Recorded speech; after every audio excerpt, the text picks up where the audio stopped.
Hey guys, can't wait for you to hear today's episode with Bob Richey, the Furman men's basketball coach, chock full of wisdom and nuggets on coaching and leadership, identity, so many good things that Coach Richey had to say. Can't wait for you to hear about that. But first, let's thank our sponsors and partners today, Compassion International, the most trusted child development ministry in the world. You've heard us talk about Compassion. Fill the Stadium. That's the initiative that Compassion is working on right now, and we're almost there. You see, 70,000 kids were left in desperate need of help because of the pandemic. 70,000 kids that otherwise would have been sponsored through Compassion's program, but were left sort of in the dust, if you will, because of the pandemic and everything being shut down.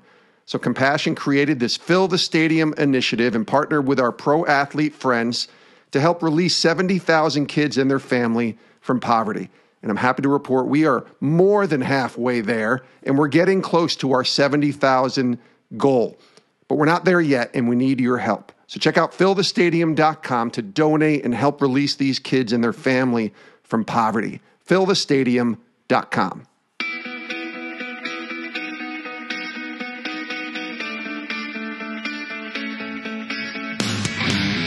This is Sports Spectrum, the intersection of sports and faith, where we bring Jesus back into the conversation. Here's your host, Jason Romano. And welcome everyone to the show. I am Jason, and this is Sports Spectrum, and we got a fantastic conversation with Bob Richey from Furman. Man, he's got a great story. And like I said in the beginning, chock full of nuggets and wisdom, coaching in the pandemic, what it means to maintain the standard. What is that standard at Furman and for him as a coach? And a really awesome story that he shares about blooming where you're planted, about staying put and finishing the job and not just jumping to the next job because the grass looks a little greener. And I loved Bob's story and his sharing of that here today on the show. Before we get to our conversation with Coach Bob Richey, I want to tell you about how you can sign up for our Sports Spectrum newsletter. You simply go to sportspectrum.com. That's our website. We've told you about the website many times. It's got amazing content on the website you need to go check out. But you can sign up when you go to sportspectrum.com for our newsletter. It's a weekly newsletter. It just kind of updates you on all the happenings here at Sports Spectrum, the different articles and podcasts that we have. It's easy to miss all of the content that we're creating, and this is a great way to never miss what we're creating here and what we're producing at Sports Spectrum by signing up for our Sports Spectrum newsletter. You can do that at sportspectrum.com. And when you do sign up, we got a little gift for you, a free gift. It's a PDF 10-day devotional, a Sports Spectrum Increase devotional that you can read, that you can go through with a team for 10 days, and it's written by our pro athlete friends. So professional athletes in the world of baseball, in the world of the NFL, other sports, writing these devotionals, you'll get that for free. Simply subscribe to our newsletter at sportspectrum.com. You put your email address in there, and you will get an email back with our free PDF download, a 10-day Sports Spectrum Increase devotional that you can go through, again, for free by signing up at sportspectrum.com. All right, let's get to our conversation with Bob Richey from Furman. Awesome, awesome conversation. He joins us here today on Sports Spectrum.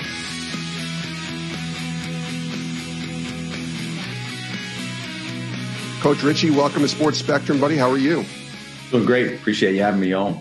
Absolutely. Good to talk to you. We probably could have recorded the last 20 minutes of what we just talked about before we actually started this podcast, talking about family and life and parenting, and really even thinking about what COVID's done in the last 15 months or so and how it's forced us all to pivot, to use a basketball term that's been used probably more than it needed to be used over the last 15 months or so. I want to start with that maybe and ask you, coaching, what was this like for you coaching the last 15 months in COVID? And I know we can go all the way back to when your season was, kind of ended with the pandemic in 2020 coming into what you went through this season. But maybe just start with some of the lessons that you've learned and maybe how you've changed as a coach over the past, 15 months or so. Yeah, I mean, that's something that's obviously has a lot of depth to it. And, we've all had our worlds changed in some form or fashion in the last, year and a couple months. I think the tendency when you do have the disease and different things going on and how, a lot of the bad that COVID is obviously causing our world and all the disruptions, the tendency can be to focus on the negative things that come from that. I think it's really interesting for me. I think this provided a unique opportunity to at the front of all this, right? How do you stay safe and responsible as you navigate your family, as you lead your staff and your program? Yeah. I think what it did from a macro view for me is in a world that in our business is pretty fast and nonstop, it forced a pause button and it forced an opportunity for us to just take time to figure out, okay, are we on a treadmill and we're just kind of running, but we're not really going anywhere? Or is this a journey that's actually moving in the right direction? And what parts of this journey are essential? What parts of this journey are maybe that we're just doing because we feel like we have to do them? And then do we really have our priorities aligned with what we want the end game of this to all look like? And, it allowed me, you had to reconnect with your family because we were all there in the house in that strict quarantine time. And then you also had to evaluate it from a team standpoint, what really matters. And then I think the unique thing coming through this is going to be, okay, well, now that we had to hit pause and we had to reconnect and we had to make sure that those priorities were put in proper order. Now, as the busyness and the hustle and bustle gets back to a similar path as the pre-COVID, are we gonna keep some of these adjustments, or are we just gonna go back to those treadmills, right? And I think that mental health with our kids, with our team has been critical to be able to navigate. I think just understanding for me as a coach, I thought that our valleys got lower this year in certain times because all the different hard things that were going on around them. I think we had to listen more. I think we had to have a little bit more empathy and understanding of some of the other issues and areas that are going in our student athletes' lives. And I think that through that, the phrase that we've used through this is, yes, flexibility is going to be important. Okay. There was an element of flexibility that was critical to be able to survive it. But at the same time, the standard can't be minimized or brought down due to the flexibility. Okay. Mm-hmm. So how do we figure out that the standard can be maintained, right? We know there's different issues. We know we have to put more focus on what's going on in the hearts and the lives of these student athletes. But at the same time, we still, in our world, there is a production measurement that's very important to what we're doing. And so it's, I feel like, my son was here this morning at 6:30 weight workouts. He's 8 years old. It's been neat to see, my family still, maintain an involvement with our program without being able to travel, but still understanding that, I've been able to, maybe do a little bit of things at home, maybe be a little bit more present there. Social media, I think in a time like this, it's been, and I know I'm getting a little bit long-winded here, but just things that we've been battling with. It's been easy to go. It's been easy with the greater time to dig in further to electronics, into social media, into things that are shallow. Yeah. I think the trick has been, can we get deep? Can we have more conversation? Can we connect more? Can we go on more family walks? Can we go on, the other day, hey, Audrey, my daughter, we got an hour, Mom and Mac are going, what do you want to do? Well, let's go hit tennis balls, and I think there's been more moments, but I think those have to be designed. And I think with family and with team, as we kind of learn an opportunity to do it differently, are we maximizing those moments? And that's been a big focus for me in this. You mentioned something, Coach, about, as you were talking to your players, about maintaining the standard, right? Even in the midst of the valleys, some were lower than, you said this year versus other years. Describe the standard. Like, what is the standard that you say when you say maintain the standard? What is that standard? Yeah, I mean, for us, we have different standards depending on, what parts of the program that we're talking about. For us in our journey, we want to continue to grow. We feel like progress is one of the most fulfilling internal components of life, when you can just feel progress, right? And we focus so much on the end game, right? We want to win. We want to be all conference. We want to do this. We want to cut a net down. Those are moments, and we get tricked up in thinking that the moment is going to be a destination that's going to bring ultimate satisfaction. For us, we look at it the other way. We feel like the journey and the progress through the journey and just trying to put days together, that's really where you get that full fulfillment from. Like, did I absolutely give it my best? And so, for us, it's, we're the Paladins, Furman Paladins. And so that gets condensed into the dens. And so we have, some of our phraseology of just having an all den mentality. And with that, it's a little bit of an acrostic, deliberate improvement now. And so it's almost those three words are critical in what we do, right? Because the improvement piece, we all want that. Okay. We tell our team all the time, intentions are irrelevant. Okay. Everybody has good intentions. There's very few people that you're going to meet that have bad intentions. Losers want to win too. Okay. Yeah. And people that aren't progressing at the rate they want to progress, they want to progress. They want to improve, right? You're not going to meet many people that just say, hey, you know what? I'd rather go backwards, right? Like, you're going to meet people that say, hey, I want to have a goal. I want to do this. So that idea of just waking up and saying, hey, I want to improve. We got to understand we're all in that basket. Okay. So the D and the N in that are going to be the two separators, right? The deliberate piece of that is going to be, do I have intentionality of this, right? Have I planned this out? Do I understand what I'm chasing, right? Has it been broken down?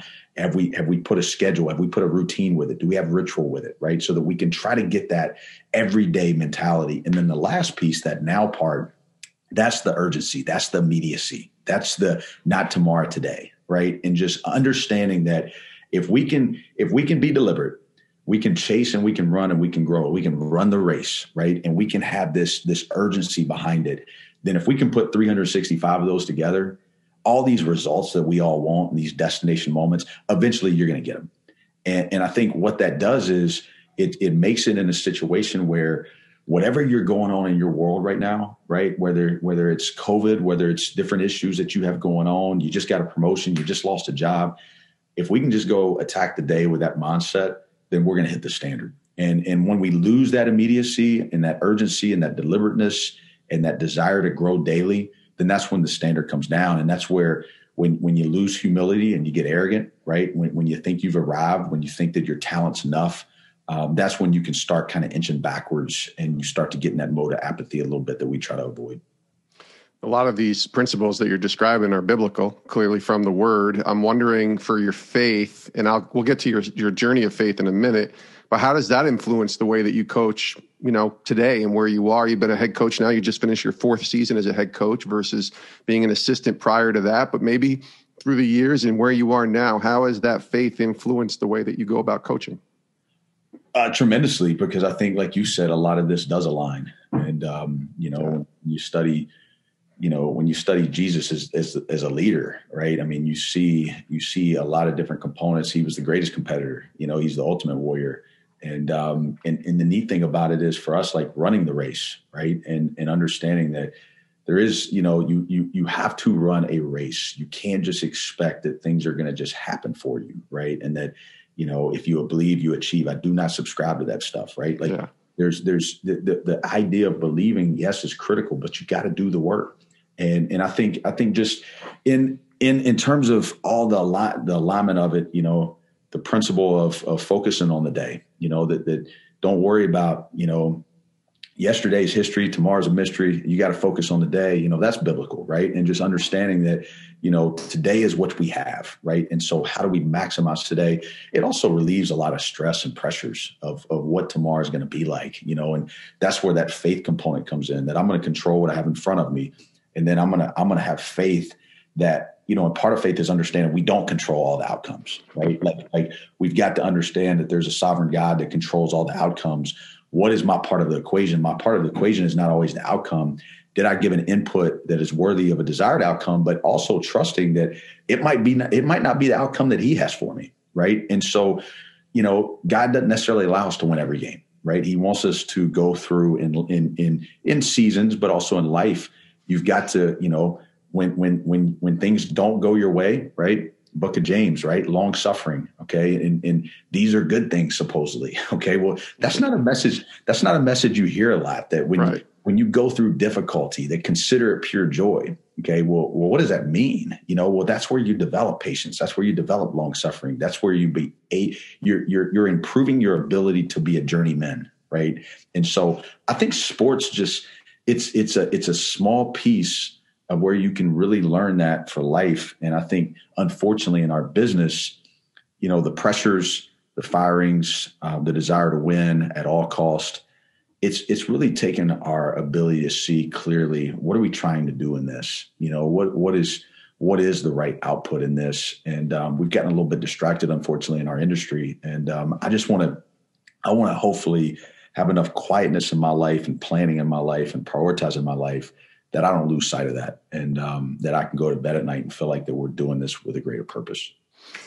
How long did it take you to figure out that you can find joy in losses? Because I'm just thinking, as a competitor, as a guy who's covered sports for years and been around a lot of athletes, even around my nephew who's playing high school football right now, my daughter who plays high school softball and volleyball, and just the losses are hard. And yet there's the greatest lessons are found in those losses. But how do you find, is that a long-term look back thing, or are you able to come off a game the next day, 9 losses this year, but 16 wins, a good year for Furman, but come off, say, those 9 losses and say, I can still find joy in the moment, even though you lost, because it's such a success results, I should say, driven type of industry and place where where you're living in the basketball world. I think there's a lot of learning and molding and shaping in those losses, and so when you're going through them, it's hard to find joy in those moments. Yeah. But if you can adjust your perspective to say that I do think there's a moment, right? Like, losing is an interesting thing. We all hate it. I hate it. I can't stand it. It messes with my sleep. It messes with my appetite. It messes with my mood. Yeah. I do think there's moments in those responses where we get to control it more than we realize and think. There's a little bit of not necessarily a put on, but we think that there's a certain way that we need to be perceived in society. The fans need to see a certain side. Your team needs to see a certain side. And I think there's a danger in it that if it gets to a point of anger and resentment and why the why us or the why me, because that gets all inside you, you lose the ability to really assess and say, well, what do we have to do to get better from this loss, right? What is this trying to teach us here? This year we had a good year, not a great year from what we've been doing. We won 65% of our games. We had some really good wins. We were all the way to the last game playing for a regular season title that would have been the first since 1980. We lose at the buzzer. We go into the tournament, a little bit disappointed from not getting the 1 seed. We're up 15 in the second half, and then we lose in overtime by 1. Okay. Yeah. And then you go back through the season, and we lost 5 games by 11 points total. Okay. And Alabama, pretty good, right? I mean, we were up 14 at one point in that Alabama game. Yeah. We were 3 stops away from really, at the end of the day, doing what we would all have wanted to do with this season. So if you look at that and you just take a hall pass on it and you just say, oh man, we were that close, and you just move on, we're so scared to assess, right? Like, we're so scared for that feedback, because it's like, well, I want to feel good, right? I want to, but sometimes there's so much power in being able to look at that and saying, hey, you know what? Yeah, we did lose 5 games by 11 points, but there's a reason. And it's funny. I saw this a while back. So the Greek, in terms of the Greek translation for the word crisis is actually opportunity in the Greek, right? So when you go through and you think of this idea, crisis, right? We lost 5 games by 11 points. We lose the regular season title at the buzzer, crisis. We lose on Saturday of the SoCon tournament. Well, is that crisis going to create an attitude that is bitter, that's resentful? Or is that crisis going to create an attitude of like, there's opportunity in this, right? There's growth in this. And if we receive this right and we analyze it and we're willing to own that, then now we can take that next step in the journey. And then when you look back, I think the reflection point is where you find the joy, right? Like when you start working up that mountain and then all of a sudden you take a moment and you look back and you say, you know what, that stumble back there, that allowed me the strength to continue to move forward. I think that's where you find the joy, right? And I think and then when you go through it and you have those moments of faith where it almost fuels you to be able to keep moving forward. And that's what excites me. I mean, we've come off a season, like I said, good, not great. Okay. Didn't quite get where we wanted to go. Still a lot of progress, but still some things that need to be addressed. That's what's getting me up in the morning, right? Like, let's figure it out. And so it's something that you've got to condition your mind with, right? You got to, if you're really caught up in what other people think, and you're really caught up about your self-image, and you're really caught up in the perceptions that people have for you, it's gonna create a very deep valley for you. If you're caught up in just internally being your best and figuring out how can we grow from this, I think there's a process that really can energize you at moments, even through some of that suffering. Let's take a quick break from our conversation here on Sports Spectrum to tell you a little bit more about Fill the Stadium and our friends at Compassion International. Now, you know about Compassion. They are the most trusted child development ministry in the world. All that they do is about children and releasing them from poverty. They do it all in Jesus' name. And now we have this Fill the Stadium initiative that's been going on for more than a year now, and we're making such amazing progress trying to fill 70,000 empty seats with children who are in crisis. 70,000 kids were left without an opportunity for food and shelter and clothing and all the basic necessities that children should have. Normally, they would get sponsored in a regular year, but the pandemic wiped all of that out. And so now you can come alongside myself, our friends at Compassion, our pro athlete friends, and help fill the stadium and release kids from poverty. You can go to the website, fillthestadium.com, to donate right now, fillthestadium.com, and let's release these kids from poverty. Let's reach our goal of 70,000 filled seats. Go to fillthestadium.com. He is Bob Richey, Furman men's basketball coach, joining us here today on Sports Spectrum. Coach, I want to ask you about that faith a little more for a minute, if I could. Just learn the journey a little bit. I know you grew up in South Carolina, Florence, if I'm not mistaken. I saw state championship your senior year at Florence Christian. So I hear the word Florence Christian and think, okay, well, that's probably where the groundwork was laid, if you will, for your Christian faith. But take us through that journey, because there's a moment we all have to say yes and make that faith our own versus the faith that maybe we were taught or grew up with. What was that like for you? Yeah, so I moved around a little bit growing up. I was I tell everybody, my tree is all in South Carolina. My roots are in Louisiana. So okay. I was born in Louisiana. I was there until I was about in first grade. Most of my formative years were actually in Columbia, South Carolina. And then my grandmother got sick. My dad was a doctor, and he was the youngest of five. And right before my seventh grade year, right before my eighth grade year, he wanted to move back to Louisiana and try to take care of her. Mm-hmm. And kept her alive for 3 years. She ended up passing, and then we wanted to get back to South Carolina, and it was smack in the middle of high school. I mean, it was 10th to 11th grade year, yeah. And it was a hard move for me. It was a deal where I'd kind of started to enjoy my high school journey. I was playing on a really good team. I was in a good program. I had some good friends. I wasn't making terrible decisions. I wasn't making great decisions. It was kind of all basketball at that moment. I mean, my whole life was just basketball. Mm. And in that move, I kind of had to figure it out a little bit. And it was now I was going to be a junior and a senior. And I wasn't quite at peace. I lived in a Christian family, and we were in church, every Sunday. And it was kind of in that moment of relocation that I had to really figure out, like, is this what I believe in? Right. And I had to make a decision where I was going to go play. And I had this opportunity, to go to a team that had really, at the end of the day, had a lot of talent on it. It was a public school team, and there would have been nothing wrong with it. I actually played with them in the summer, and we won all these games by 30, and it would have been a lot of fun. But I chose a different route. I chose to go to a Christian school in town because I felt like I needed those 2 years as I was really, deciding to take this upon myself, that I wanted to own this, that I wanted this to be me, that I could be in that environment, that I felt like I could grow. And, it was funny when I made that decision locally, they told me, they said, hey, this is going to impact your ability to go play college basketball. nobody's going to come to you guys' games. You're going to lose all this value in this. And what was interesting is how the Lord worked it all out. We were, my senior year, we were 28-2.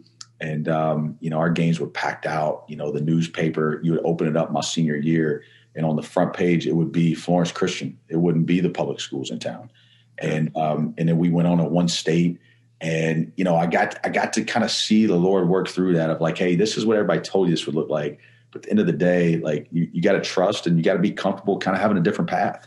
And so, from there, I'll be honest with you, college was a journey for me in a lot of different ways. And a lot of it was still figuring out that whole thing of basketball and what my life was without it, and being able to figure out what the value was to life if I wasn't going to go out there and be the lead scorer, right, and be the man. And I had some deals that basically that you look at now and you look back on it. I didn't make the best decisions in terms of staying put, and I transferred, and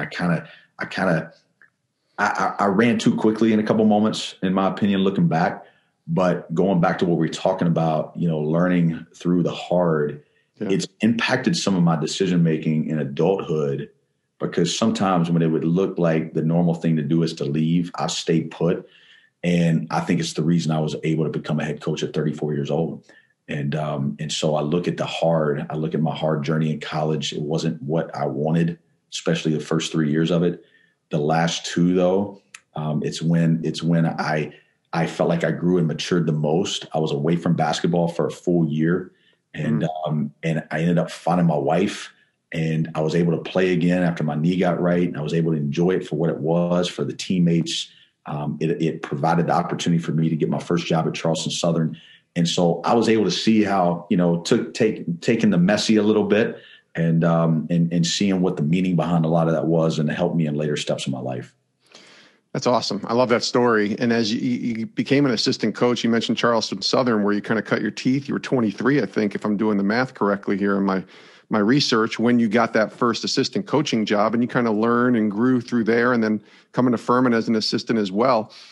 What was it like during those years because I know the coaching profession, you have to be all in, right? It can be exhausting if you let it and really consume all of your time. And there's this battle that we all have, I think, as believers on the work that we do, doing the best that we can with excellence, but not letting it not letting the identity of it get in the way of who we were created to be. And that battle, that push-pull that we all have. How are you able to navigate that? And even maybe today, where as a head coach, a lot of responsibility falls under you, right, Coach Richey? And yet you are not, at least from what the word and what God says, we are not called to be identified as basketball coach or podcast host or former producer or whatever. We're children of God. And so how do you battle that sort of push-pull of the identity factor? Because it's easy to get caught up in your work and just have it consume you, right? Yeah, it's very easy. And I'll be honest, I've not batted 1,000 there. Sure. Yeah. I think that I've had to learn some hard lessons at different moments. I'll tell you this, kind of staying with the theme of what we're talking about, to encourage people in the hard. I tell this a lot. In COVID, we had to do a lot of clinics and a lot of different things of talking to different audiences of coaches. We all want it so quick and so fast. And, yes. and at the end of the day, like, we also all want it easy. I tell people all the time, in God's humor, okay, I've experienced 4 winning seasons as a head coach. Okay. My whole journey as assistant, I experienced 2. So it's not, and I want to be careful there. That's not, hey, you know what? When I became a head coach, I had it all figured out. That's not what I'm saying at all. Right. What I'm saying is I learned a ton in the losing. And I think there was power in seeing. I was a part of 2 programs at Charleston Southern and Furman that we had to get it out of the valley, and we had to ascend, and we had to grow, and we had to build. And a lot of times we're afraid of that, right? It's, oh man, we had 2 bad years. I got to get out of here. I got to leave. I got to go take this other job. I need people to see that I'm not attached to this, right? And that when that identity can get in you, that you're consumed with others thing, then now all of a sudden you don't stay in there long enough to say, hey, let's finish, let's complete this. And so I had opportunities to leave Charleston Southern. The best thing that Barkley Radeball did for me is he gave me opportunities to learn and grow and to really have impact. And I think the longer I live, it's this idea that like, what do we all really want? Like, do we want the cars and the house and the money? Like, is that really what we all want? Or do we want the impact, right? Like, do we want to have the opportunity to have impact? And I think that we're all searching different things, but then we lose sight of where can we have the most impact. And I stayed in there. I had a job offer after I was there for 3 years at a school that was, ironically enough, all things on the table, it was Furman. And it was, it was in the Southern Conference. And I talked to my boss at the time, and he gave me some opportunities to take a bigger role and have a bigger impact. And my push was like, I wanted to see it through, right? I wanted to get to a winning season. I wanted to finish a couple of recruiting classes. And so I stayed. And, he made me associate head coach. He allowed me to oversee the offense. He allowed me to oversee our whole recruiting operation. We were able to sign some really, really good players. And so then 2 years later, when I actually left to come to Furman, I felt like there was a completeness to what we had done, that when we had started to when we had finished, we left it better and we found it. And at that point, okay, now this is an opportunity where we can go to the next challenge. And then when I got here, after 2 years of being here, I came here to work for Jeff Jackson. He had signed a 4-year deal, and they had won 21 games, I believe, the year before I came. All right. My wife's from Greenville. Mm-hmm. So when they called me, which is where Furman's located. Yeah. So when Jeff Jackson called me and offered me the job, he said, we'll talk to Jessica. And I said, well, I don't need to at this point. She's going to be all for this. We'll see you when we need to be up there. And we came here and, we had to recruit and we had to get some young players in here. A lot of those guys on that 21 win team were older. And so we had to replace them. And just so it goes in sports right now, after 2 years, we weren't performing at the level that the fans expected us to, and they decided to make a change. And, at the time, we had a 3-year-old and a 1-year-old, and we were making the sacrifice to keep my wife at home with the kids since they were so young. And I had to make that call, that we had no job. And it was scary, and it was one of those situations where, I'm 29 years old and I've got 2 small children and I've got a wife that's dependent on me. And it's kind of one of those moments that if you get stuck in the why God instead of what do I do, right.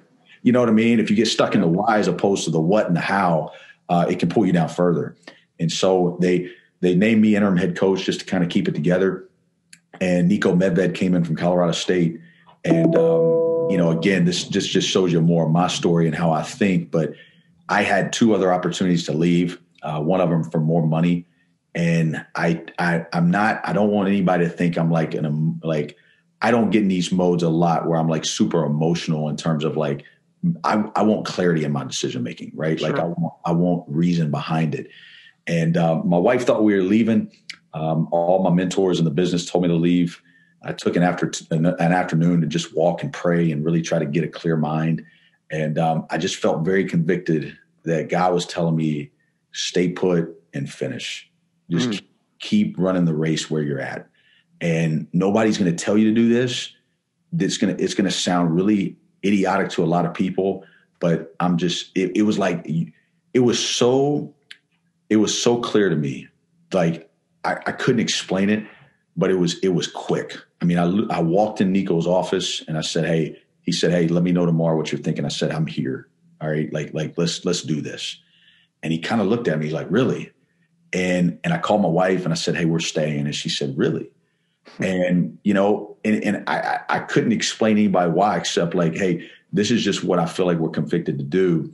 And I think it was through some of those other journeys along my path where I felt like I had exited too quickly. And sure enough, we get it going. I mean, we lose our first year. We win 7 or 8 games. We lose our second year for the most part. We were 10th in the league, make a run in the tournament, ended up in the finals. And then year 3, we win 19. Year 4, we win 23. And all of a sudden at 34 years old, I'm a head coach. Mm-hmm. And when I look back on that path, people ask, people are always looking, well, in this business, it's like, how do you become a head coach? Well, I had 2 winning seasons. I was at 2 tough jobs. I got fired. Okay. And I was never at a high major. And I was a D2 player. And the only way you can explain that is what God did and the faith along the journey to just keep running. and to stay put and to bloom where you're planted. Bloom where you're planted. That's a wonderful line, and the one I was thinking about when you were talking about staying put and finishing. And I think that's a great testimony to not only thinking the grass is greener on the other side, so let's just bolt, which I have to imagine is very enticing if you're in the coaching world, because more money and more prestige and more honor really comes into play for almost every coach. You kind of think, what's the next position? But when you just focus right where you are, God can still do some pretty cool things, Bob, and he's doing that with you, Coach Richey. I want to ask you as we wind down, you mentioned mentors and people in your life. I always am fascinated by who coaches the coaches, because you pour so much into other people that you're looked at all the time to fill someone else's cup. Who fills up your cup? How do you stay filled even where you are now as a head coach, whether it's discipleship from a faith perspective or even just from a mentorship or people helping you in the coaching profession? Well, I think for me, I've got kind of a variety there, because I do believe that it's really hard to pour anything out of an empty cup, So for us as leaders, we have to make sure that our cup's full. We also have to make sure that we're taking care of our cup, which, that's for another day. But I've learned that lesson of just not making sure that my health and my routine, what I'm eating and how I'm sleeping, how I'm exercising, that we're not superhumans. That stuff can catch up with you. But, for me, it starts with my wife and my family. My wife is a very special person, and she has unbelievable patience. And she's somebody that, for me, I know when I discuss issues with her, we don't discuss back screens or ball screens, right? Yeah, right. We discuss the journey, and we discuss, leadership and impact and trying to make a difference in people's lives. She's somebody that's always going to tell me the truth. And, I also get a good energy. The more time I'm with my family and my kids, it's kind of that filling of the cup. I think outside of that, our church community, where our kids go to school, some of our close friends that, I don't know, saying this publicly, I'm just being honest with you here. Like, some of the best friends I have are the ones that, like, they're not going to, the first question is not going to be, did y'all win or lose last night? Or Sure. how's the team doing? You got to put yourself around people that just want to know, like, how's Bob doing? Right. And just to be able to get away from this a little bit. I've got some business mentors that I lean on as well. Just understanding that we're all trying to drive people. And then I've also got somebody, Mike Shabaro, somebody that's a unique relationship for me, that basically was, he was in the business world for a while, senior partner with Ernst & Young, and, very successful in his field, but also, was an elder at the church we attended, and, has a family and somebody that loves sports, but we've connected, and he's almost become like a second father figure to me in a lot of ways. And somebody that really, I know at the end of the day, he wants what's best for me, and he's going to tell me the truth in those moments. And you got to be willing to listen. You got to be willing to just have these people in your life. But at the end of the day, if all you want to hear is the good and what you're doing well, and you're not willing to let your guard down enough to tell them what's really going on, then sometimes those people can't help you as much, right? Because you're so guarded. But I definitely try to put enough people around me that I don't walk around here and have no idea what my blind spots are. No, that's really smart, and that's really wise, I think, for those listening. And that's just not coaches that are listening, and we have a lot of coaches that listen, but that's just for any of us. I heard somebody said it was, Bob, it was like their advisory board, or their how a team is assembled, and you have your board of directors. Like, who are your board of directors in your life, right? I think we all need to look at the 5, 6, 7 people. It can't be much more than that, I think, that are really advising us and pouring into our lives every day, right? Yeah, and you want like a good blend there, right? Right. Yes. I feel like I'm sitting here thinking about it. It's kind of neat. Like, it starts with my wife and that relationship there, but then I've got Mike Shabaro, who's more, like I said, kind of more of the father age for me.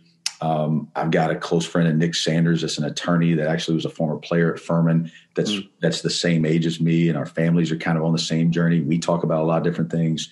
Paul Foster played at Furman, but he owns a business in downtown Greenville. We talk all the time because what I do and what he does is basically the same thing. He's doing it in finances. I'm trying to win basketball games, but in terms of when we get together and our families get together and we're spending time together, the problems are the same, right? The solutions and how we get there, a lot of it is the same. Matt Schreckengost, another former player that's a COO of a company in Chicago, he works with people all day, and he acquires talent and finding talent. And, it's when you listen to people that understand myself, our program, our journey, and they also have a care, and you're able to have different avenues and get different perspectives. I think a lot of times it can make it a lot more fun for sure when you're in this thing together, because a lot of times, they say leadership's lonely. I don't know if I totally sign up for that. I think leadership provides an opportunity to be lonely. Sure. And I think leadership provides an opportunity to be lonely if you think that you're at the top of the mountain and you control everything to where you don't put enough people equal at your level that you can listen to and connect with that can assist you with your journey. We can push all that out, right? Because you don't want the criticism. You don't want the feedback. And then in adversity, you try to figure it out all yourself. And really at the end of the day, you should be calling people for help. And I think that's what I think. I think leadership provides a great opportunity to be lonely, but it doesn't have to be lonely. And the best leaders understand that you got to put people around you, and that way you can avoid that. And I've tried to do that in our 4 years here. It's really good. He is Bob Richey, the Furman men's basketball coach. As we wind down, the last question I have for you, what's a Bible verse or some scripture that's been encouraging to you of late, or maybe something that's encouraged you over the years, maybe a life verse, something that you've been kind of pondering, maybe meditating on over these past, whatever it is, many years? So when I was going back to high school, I think I was a junior, I memorized all of James 1. And that's probably where I find myself most of the time. And I've already referenced consider it all joy. But that's probably the one that resurfaces in my mind a good bit, when I'm going through different things in life and just, the thought of just consider it all joy, and this is going to produce and what that's going to get, and so that's in all the different areas of life, whether it be something with my family, whether it be something with our team, our staff, our community, when you're going through hard, and you've got to be able to navigate that. That's probably the one that I lean on the most. And, I also think right now I would tell you, the mind, and understanding, I think a lot of times, our Christian walk, yes, it is a spiritual journey. There's no doubt about that.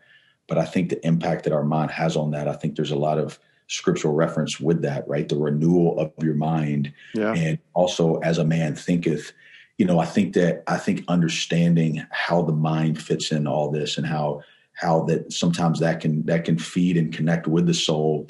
We've all had to guard our minds in this area of the last 14, 15 months with different newses and different things going on in our world and different pushes and different things like that, to be able to, how do we protect the mind? And right now in my particular journey, finding quiet, eliminating distraction, eliminating phones and watches and social medias and screens, because I think, and this is probably something good as we wind down, regardless of what you believe. Okay. I do find this interesting, whatever your religion or your thought process is. Okay. It's interesting that all of them have areas of quiet in them, right? Like whether it's a meditation, whether it's a prayer, whether it's whatever it is, like this mindfulness, right? Like if you listen to what everybody's saying, okay, we all want quiet and a little bit of still and slow. But if you watch our schedules and you open up our phones, we're constantly pulling to distraction. Yeah. And I think for me right now, I'm looking for more depth. I want quiet in the mornings. I want to wake up a little bit earlier. I want to go on a walk with my wife. I want to have time where I'm just sitting there thinking, because I think our minds need it. But society is pulling that all away from us, right? They want us totally inundated, and they want us totally attached, and they want us addicted. And I think that right now, can you renew your mind, right? Are we protecting our mind, right? Or are we basically just fall into whatever our mind sees in those moments, to where we're just sitting in shallow waters all day?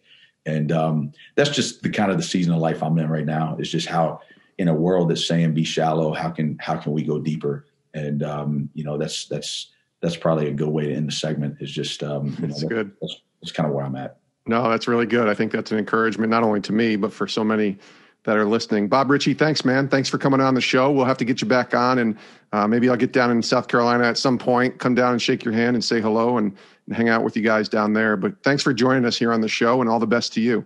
Sounds great. Enjoyed it. And you're always welcome in Greenville anytime. We'd love to have you. And many thanks to Bob Richey, the Furman men's basketball coach, for joining us here today on Sports Spectrum. As I mentioned, tons of wisdom. Hopefully, if you're a coach or you're a leader or somebody in the sports space, you'll grab a notebook and a pen and go back and listen again to what Bob Richey had to say, talking about guarding his mind. I love that. Talking about maintaining the standard, talking about finding joy in the trials. I loved when he said, it's hard to pour out anything from an empty cup.